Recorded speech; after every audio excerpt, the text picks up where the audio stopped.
사랑하는 성도 여러분, 2026년이라는 희망찬 새해 문이 열렸습니다. 새해가 되면 누구나 계획을 세우고 결단을 하죠. 더 나은 삶을 바라보면서 더 성실한 내일을 향해서 출발합니다. 여러분도 모두 그렇게 출발하셨을 거예요. 그러나 우리가 기억해야 할 것이 있습니다. 출발점이 분명하지 않다면 아무리 굳은 결심이라도 시간이 흐르면 흐려지게 되어 있습니다. 그래서 오늘 우리는 말씀 앞에서 우리의 삶의 근원이 어디에 있는지, 그리고 그 근원이 우리의 선택을 어떻게 이끌어가고 있는지 그것을 점검하는 시간이 되기를 원합니다. 오늘의 시대는 끊임없이 우리들에게 속삭입니다. 내 인생의 주인은 너다.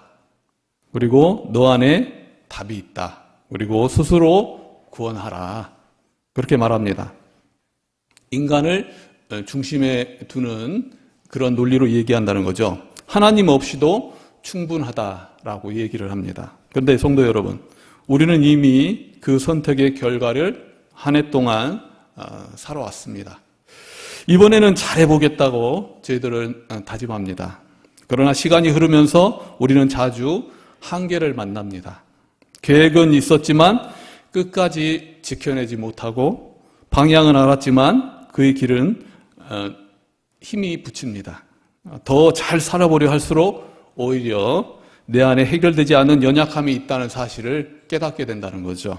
문제는 방법이 아니라 내 자신이라는 거예요.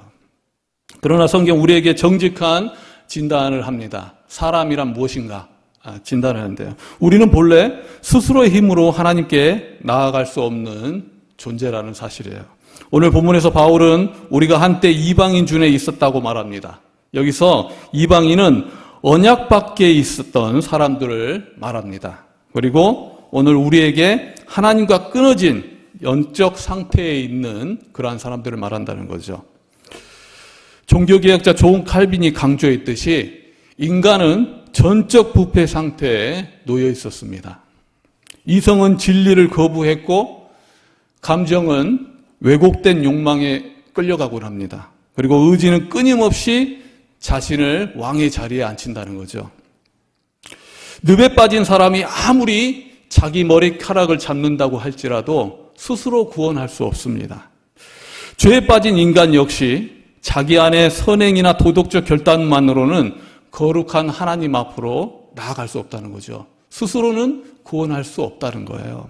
성도 여러분, 우리가 이 막막한 현실을 먼저 직시해야 하는 것은 우리의 무력함을 철저하게 깨달을 때 비로소 은혜가 진정한 감동으로 다가올 수 있기 때문입니다. 은혜는 단순히 아픈 현실을 덮어주는 위로가 아닙니다. 이미 죽어버린 우리를 다시 살려내신 하나님의 강력한 능력이라는 거예요. 나에게는 아무런 소망이 없음을 고백하는 그 절망 끝에서 비로소 우리는 인생을 송두리째 바꿀 빛나는 소망을 보게 된다는 거예요. 이 절망의 어둠 속에서 한 줄기 빛이 나왔습니다. 한 줄기 빛이 우리들에게 다가왔다는 거예요. 그것이 바로 오늘 본문의 핵심 단어인 우리 신앙의 유일한 근거인 그로 말미암아입니다. 5절의 말씀을 다 같이 한번 읽겠습니다. 그로 말미암아 우리가 은혜와 사도의 직분을 받아. 여기서 말하는 그는 누구겠습니까? 바로 예수 그리스도시라는 거예요. 거룩하신 하나님과 죄인인 우리 사이에는 사람의 힘으로는 도저히 건널 수 없는 깊은 간격이 놓여 있었습니다. 그런데 예수님께서 그 간격을 십자가로 직접 건너오신 거예요. 우리가 하나님께 나아갈 수 있는 이유는 우리가 잘해서가 아니라 그의 십자가의 공로를 통해서 우리가 다가갈 수 있게 되었다는 거예요. 그러므로 예수님은 하나님께 이르는 여러 가지 길 가운데 하나가 아닙니다. 오직 유일한 한 길이라는 거예요. 세상의 종교는 사람이 애써 신에게 다가가야 한다고 말합니다.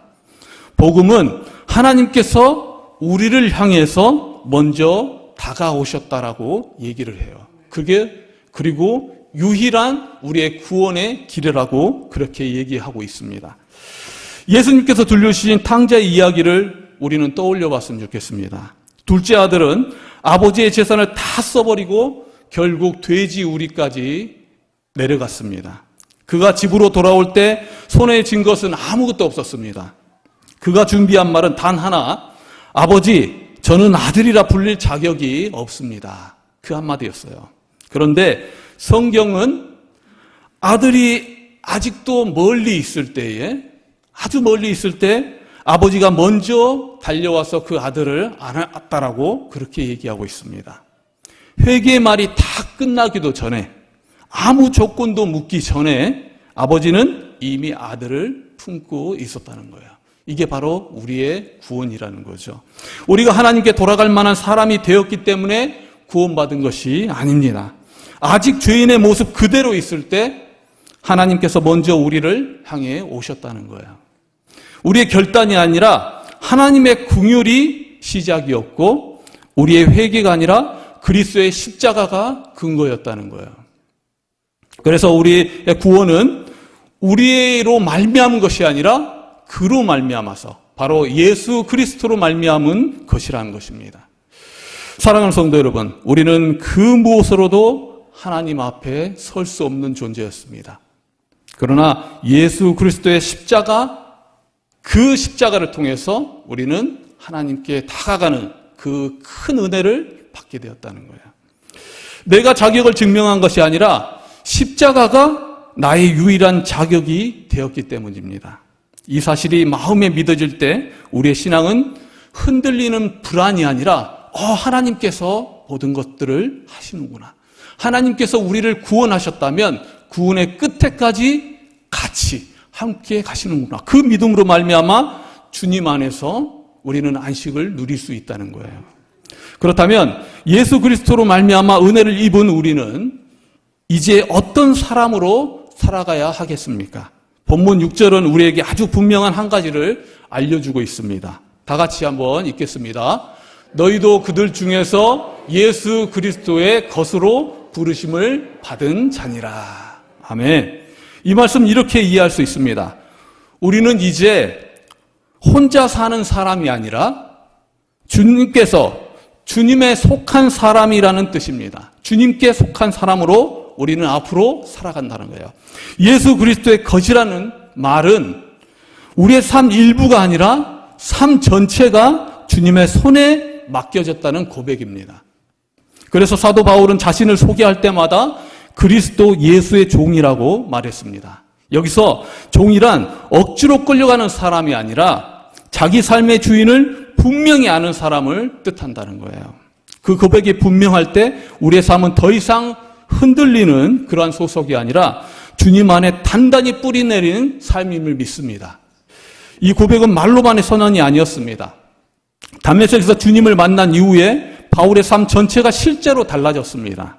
그는 더 이상 자기의 이름을 드러내기 위해서 살지 않았다는 거예요.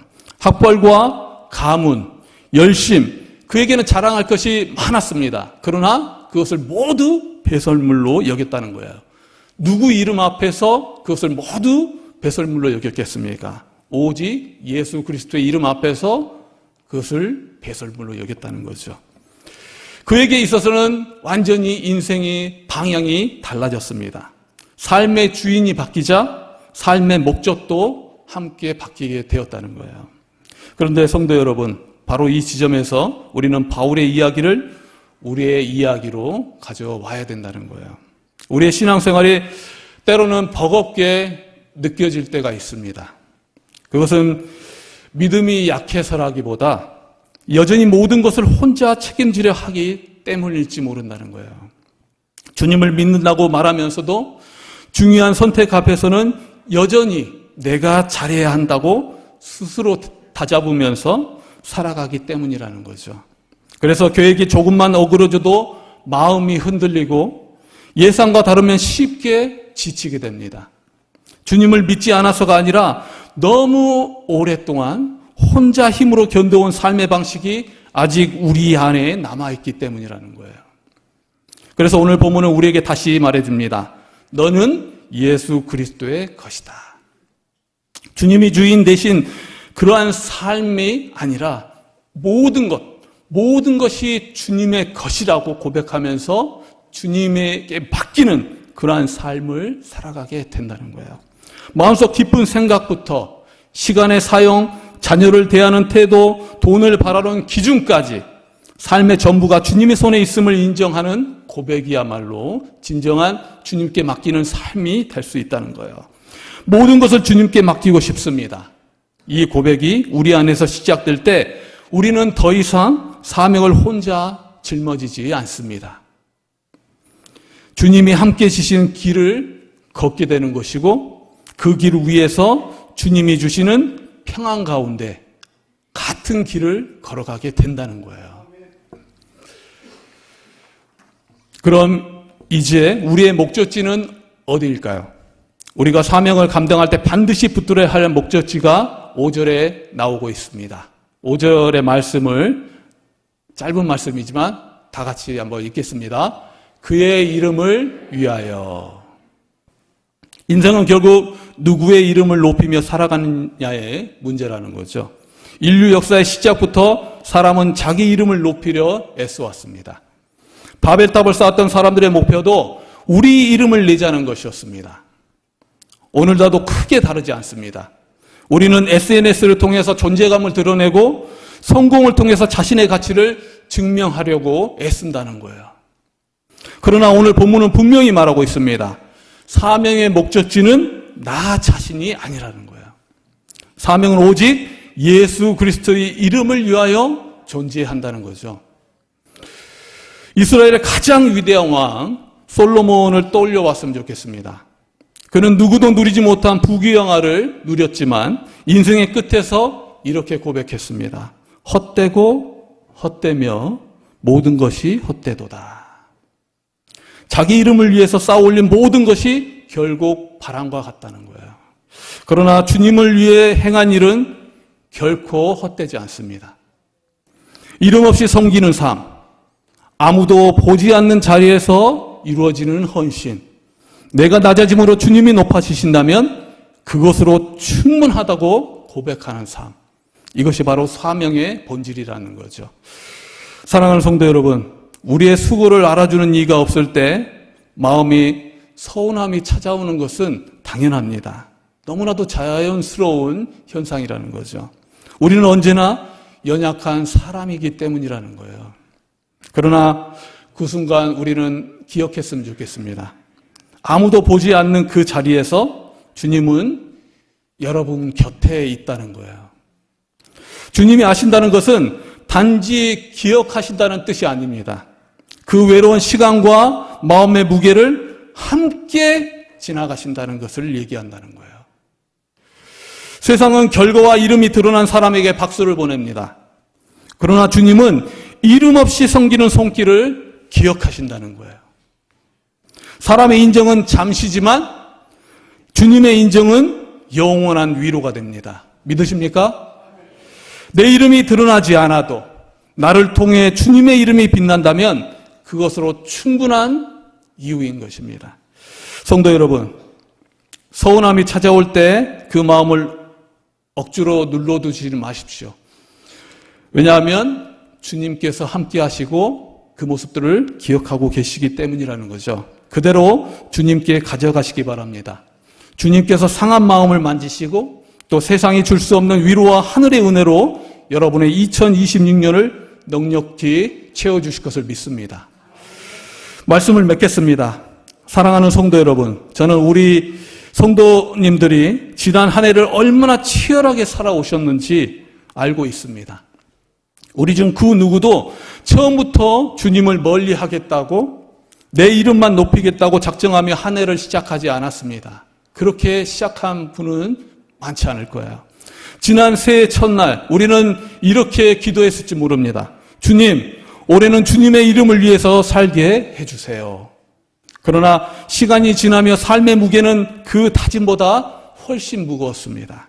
우리는 내 이름을 드러낼 여유가 있기는커녕 하루하루를 버티며 맡겨진 자리를 지켜내는데 온 힘을 쏟아야 했을지도 몰라요.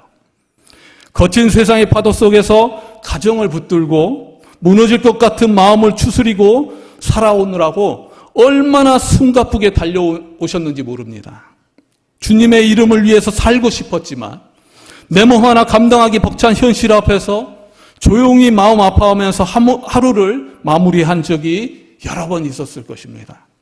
그렇게 최선을 다해 버텨온 우리의 모습이 한 장면과 참 많이 닮아 있다는 거예요. 이 애화는 제가 여러 번 들은 애화인데요. 무거운 보따리를 머리에 이고 가던 할머니를 한 택시기사가 태워드렸습니다. 그런데 할머니는 차에 앉아서도 여전히 그 무거운 보따리를 머리에 이고 계셨다는 거예요. 기사가 조심스럽게 여쭤봤습니다. 할머니, 보따리는 옆에 내려놓으셔도 되잖아요. 그러자 할머니가 이렇게 대답했습니다. 아이고, 기사 양반, 나 하나 태워준 것도 고마운데 이 무거운 짐까지 차에 올려놓을 수가 있을까? 사랑하는 성도 여러분, 혹시 우리도 그렇지 않습니까? 그로 말미암아 우리는 예수 그리스도로 말미암아 구원이라는 은혜의 차에 올라탔습니다. 인생의 무거운 짐과 생존의 보따리는 여전히 내 머리에 이면서 우리는 구원이라고 외치며 나아가고 있을지 모른다는 거예요. 전전긍긍하며 살아가고 있을지 모른다는 거죠.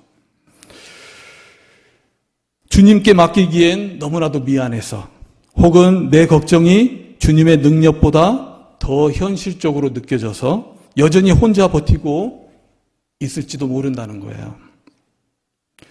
그러나 이제는 2026년 새해에는 주님은 우리가 애쓰기보다 더 주님을 신뢰하기 원하실지도 모릅니다.